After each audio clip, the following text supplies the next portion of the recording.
The following culture and episode is part 1 of 2 of the top 10 trends in the future of work, with your Humanworks8 hosts, Sean Gulyas and Jason Cochran. Listen in as the first 5 trends are covered in this episode. Hello, Googlization Nation, and welcome to Culture and the Future of Workplace Culture, a GGG Unleashed podcast with thought leaders, Humanworks8. I'm Ira Wolfe. And I'm Jason Cochran. In each of Humanworks8's episodes, we will cover practical insights, tips, and executable activities to get you thinking about the future of culture development in your organization. Let's begin. Welcome back, everyone, to another stellar episode of Culture and the Future of Workplace Culture. I'm one of the newest members of Humanworks8, Jason Cochran. And I'm thrilled to be joined by the voice you already know and love on the show, Sean Gulyas.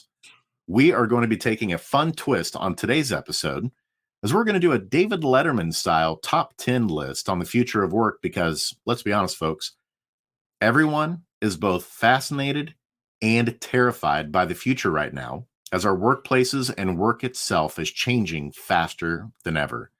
But we've got some exciting things to share in this episode, and we hope this will get you feeling more fascinated than terrified as you think about the future of work. Right, Sean? That is correct. We're going to keep feeling fascination. There you go. Absolutely. And so let's go ahead and kick things off here with trend number 1 in the future of work, Sean. And this is this concept of work autonomy or freedom. A lot more people are getting this taste of freedom because of hybrid work and being able to work remotely. What's your take on it? What are maybe some of the new freedoms you're hearing about that people are wanting in the work that they do? Well, I think it's something that's never going to go backwards. It's always going to go forward, this autonomy. I think more and more individuals are going to say, hey, I need to figure this out for me and my life and work and how they come together. And what we're seeing is, people learned through working from home and in hybrid situations that certain things work better for them. One way we look at it, Jason, and I know you're familiar with it, is that through all 3 parts of the mind, when you think about your natural way of working, some of us like a private space, some of us like quiet.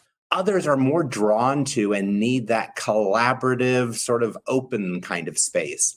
And a lot of times when they were used to working in a certain building or environment, everybody just thought, well, it had to be this way. This is where I work. This is what the setup. Being exposed and getting the chance to sort of experience it in different ways has really opened everyone's eyes to sort of saying, okay, what works best for me? Because I think that's the bottom line. I always tell clients that we work with, it's not about where somebody is working, it's how to get them energized and being able to perform in their best way. And that's why I say, don't mind about hybrid, don't mind about work at home, call it what you will, call it what you were, call it what you will, and let them just find what works naturally for them. I don't know about you. I like a collaborative space. I did well working from home, but that is only for a portion of my work. When I'm doing writing or when I'm doing research, that quiet and being by myself is good. But I thrive, and where I get the most energy is when I have people around me. So you didn't have to ask me too quickly to get back to the office. I wanted to be there. Absolutely. And that's what we need is more places where people feel that way, as opposed to feeling, oh gosh, I do not want to go back there. It wasn't a great experience. I'm having a much better time at home. So we got to help leaders and organizations kind of flip that switch of, instead of just mandating folks to come back, how can we make it something positive to where they can't wait to get back to the office and be with their colleagues? Got it.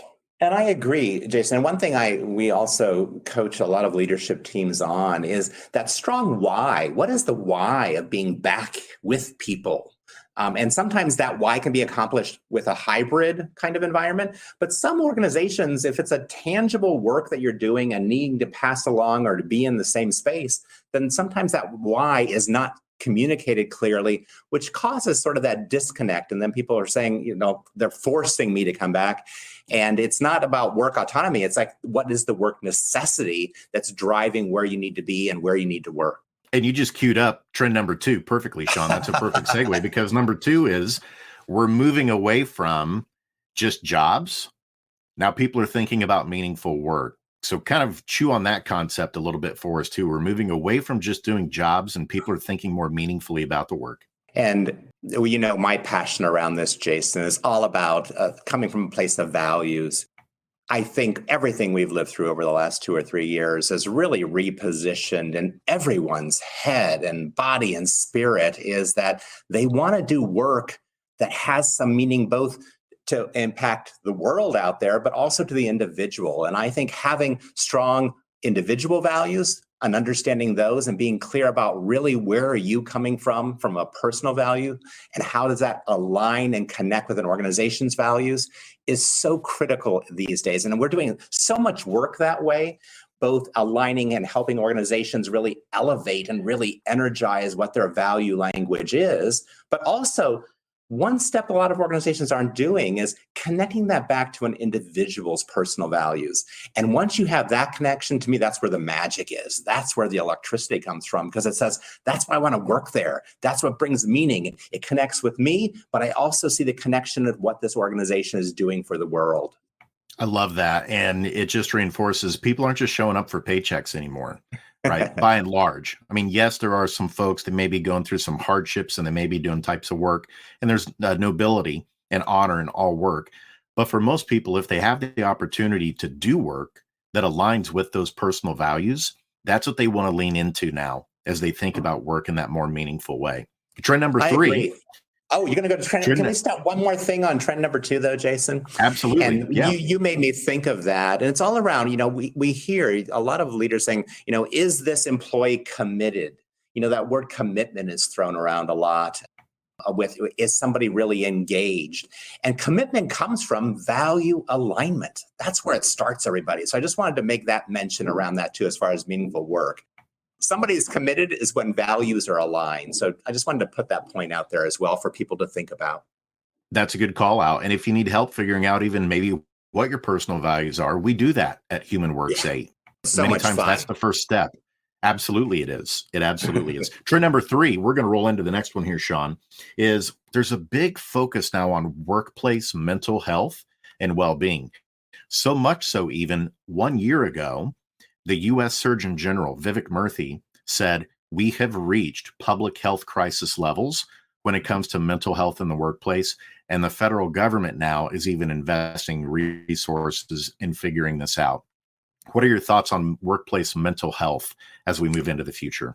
Well, I think focusing on getting your team members in that thriving environment is so important in well-being and mental health. And what we're seeing is that, the whole concept of calling it a wellness program and having your nutrition or your movement or whatever you've been doing, they weren't so much going back to, okay, what is an individual's needs? And I think that came out again in the last 2 or 3 years, how those individual needs for thriving and mental health are so unique and so personal to everyone. And I like to simplify it, of course. Jason, in working with me, I like to sort of break it down as simply as possible. And I think organizations need to relook at how they're thinking about this mental well-being and really talk about, we talked about values. That's that sense of purpose. One's mental well-being starts with their purpose. Why are they working? How does it feed the other parts of their life? And that usually comes from a value perspective. But the one, I don't talk a lot about work-life balance, but the word balance is important for mental well-being. And it's balance across so many elements and that are so personalized, whether that's financial balance, spiritual balance. There's a lot of different ways to think about balance. And organizations need to explore both that element of purpose from an individual perspective for good mental health and well-being, but also that balance element. And how can you provide experiences and things for your teams to learn more about those two areas? I think organizations have done a lot around nutrition and movement and thinking well about those, but I think it's that purpose and that balance element that needs to be explored in greater depth. And when I talk about it, I think organizations need to take that choose your own adventure approach. Provide experiences and let your team members select what hits home for them. I love that. And we have just volumes of research now, epidemiological research, that work is a major determinant of your overall health and wellness. Absolutely. That that your boss many times has more of an effect on your health and wellness sometimes than your friends or your spouse. That's powerful to think about, to think about how we're injecting and thinking well about our workplaces, and that we have systems and processes in place that support thinking about people that way. I agree, Jason. And when you bring up that element of who you report to, your leadership, the leadership really role modeling and being very sort of vulnerable themselves on what they need allows an individual then to share and to sort of discover what their needs are for that balance. So I'm glad you brought that up. I love that. So leadership, keep leading the way, be vulnerable, talk about those things, emphasize it. Yeah. It's important when it comes to mental health. Don't shy away from it. You got it. Next one is kind of a word soup one, Sean. We've got metaverse, AI, and Web3. They're all different, but they're all kind of in the same bucket, which is from a technology standpoint, things are changing faster than we ever have. Yeah. We're kind of doing some cool things at Humanworks8 with ChatGPT, aren't we, to kind of start stretching those muscles a little bit? I agree with that. I was just working with a strategy and planning session with a client, and AI came up in that. And they kind of said AI, and then I said, okay, there you go. Everyone in your strategy and planning, as you look at your next 3-year picture, as you start thinking about what's ahead, you don't have to have the answer to all those things, but you have to start asking the question. And Jason, that's why you joining us has really helped us ask that question, because I know it's needed. I don't know how it fits or what that piece is or how it can really elevate the work we're doing, but I know it will. And I think we're asking better questions on its use, whether it's from a research element, whether it's from supporting clients, whether it's a more efficient way of getting information or putting information together. Organizations need to start asking that question. So in every strategy and planning session we're having with our clients moving into 2024, that question has to be in their 3-year picture, under doing research around it or thinking innovatively on how it might touch elements of their specific business. I love that, Sean. So many times, just in general, we all think we got to have the answers first before we move forward on something. And this is something, leaders, you're hearing Sean say, you have permission to get messy in this. It's not going to be perfect because things are going to constantly be changing, but stretch those muscles of saying, you know what, we're putting this in our plan. We know we need to talk about it. We may not be experts in AI, but guess what? We're going to start playing with it. We're going to start figuring it out. We're not going to be fearful of it, because it does hold tremendous opportunity to increase your efficiencies, productivities, and overall workplace well-being for people, as it frees up more time for them to focus their energy and efforts on the things that bring value and align with their interests, and that you're going to be able to leverage AI to take care of some of maybe more of the minutia or the detailed process-oriented things sometimes that might get in the way of doing the type of work that you want to do. So it's definitely a Wild West time right now, but I think it's exciting that more folks are jumping in and trying to figure it out. For sure. Up next, evolving leadership practices. Evolving leadership practices. My good. So we just talked about how we're evolving in terms of AI and our processes. Leadership is going to have to evolve into the future too. How are you seeing it needing to evolve, Sean? Well, what we've learned, I believe, is that organizations need to get away from leadership development or leadership training. How to be a better manager or how to be a better supervisor or what that even is. I believe the way that organizations need to start thinking about this evolving leadership model is to take it from a two-pronged sort of approach. First, do leaders understand their inner side, how they work, how they're driven? Because you can't change a leader from the inside. They have to really understand and have confidence in the way they work so they can use their abilities and the way they're wired in the best way. We call that an interview. All of our leadership training starts with that interview practice. Leaders really gaining confidence about who they are, the way they work across all 3 parts of their mind, cognitively, effectively, and then their natural instincts cognitively. Once that's settled, that really builds a leader's confidence immediately, because they say, this is the way I work. This is me at my best. This is how I can add value in coaching, mentoring, leading a team of other people. At the same time, that should also give the leader insight saying, do I know the interview of everybody that's on my teams? Because it starts there with any person that way. So we always take that interview first. Before you get to some of those outer view, leadership practices. Whatever a leadership's responsible, whether maybe it is for training, maybe it is for different kinds of coaching or performance management, but get that interview confidence set first before you start looking at sort of those outer components and more of the execution or maybe some of those tasks that a leader needs to do in your leadership model for your organization. I love that. I love how you're changing it, because you're going from the inside out instead of the outside in, like we've traditionally done. And let's be honest, Gallup's latest data in terms of how many employees trust their leadership, it's not pretty. The data are showing 3 out of 4 employees don't trust their leadership. And I think it's probably because we've been coming at it backwards. We've been going from the outside in instead of the inside out, like you said.